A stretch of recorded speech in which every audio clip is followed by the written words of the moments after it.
ทั่วนี่เรากำลังสิซอยนะแม่นบ่ได้อยู่โลบาย2 โลเลยนะเรากำลังซอกเก็ตซอยยังไงเห็นในกระโตกนี่ก็โอ้หลายเลย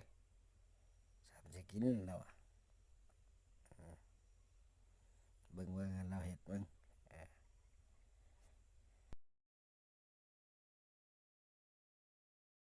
เห็ดนี่จะเป็นไปได้